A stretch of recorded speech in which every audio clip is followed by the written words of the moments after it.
Saw the headline. Ukraine says corrupt officials stole 40 million meant to buy arms for the war.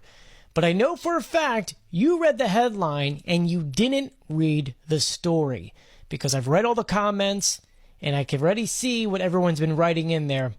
Let's talk about it, because it's not what you think. Before we dive into this story, the reason why I'm starting the video this way is because all people are reading is Ukraine corrupt, and that was it.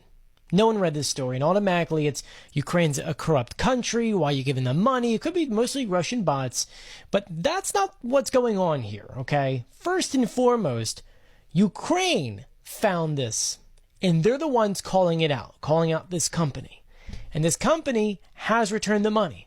So let's now dive into the story. Ukraine's security service, the SBU, had said that it discovered a mass corruption scheme, which was the purchase of shells, which is worth about $40 million, or 1.5 billion hryvnias, which is the Ukrainian currency. According to the SBU, this company, which is called the Lviv Arsenal, was supposed to buy 100,000 mortar shells or rounds for Ukraine in the fall of 2022. Ukraine's defense ministry said that they paid nearly most of the money, but never received any of the ammunition, which automatically triggered some kind of background checks and some kind of investigation.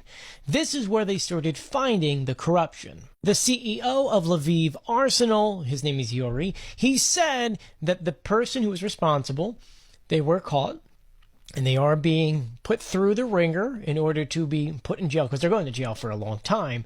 And on top of that, they are returning the money. Money actually started being returned. According to Ukrainian news, it was already returned. Other news says that it's in the process of being returned. So here's the deal, and this is why I get always angry when people just read the headlines and don't read the story.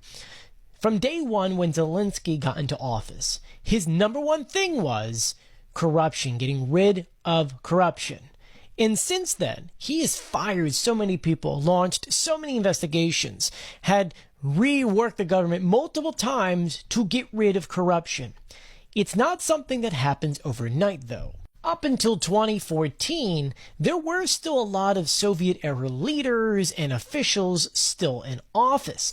They were embezzling money left and right. Because as you know, looking from the Russian news and seeing how things go there, Russians, at least Soviets like that, they love to embezzle money. For Ukraine, it's a good thing, because look how many Russian leaders embezzled money for the military, which they weren't able to really do what they wanted to do because of that. So it's good there. Back to my main point. Zelensky has been doing everything possible in order to stop corruption. So this happened in 2022, and they've been investigating them. And now that they investigated, they prosecuted, and they're moving forward with it, they announced to everyone that, look, there is corruption.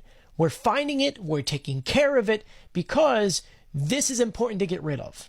We need to get all bad people out of there so that we can join NATO and the EU, so on and so forth. And let's be honest, there's corruption in every single country. Just right now, Ukraine is moving from a post-Soviet world closer to a NATO world, and they just need to get rid of it. So it's taking these 5 people and prosecuting them, which could be up to 12 years in jail plus fines. And if anything, the SBU is sending a message by announcing this, because they didn't have to announce this.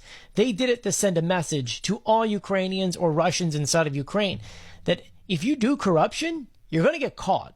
You're going to jail, and you're going to be spending a lot of money fixing what you did. So you saw the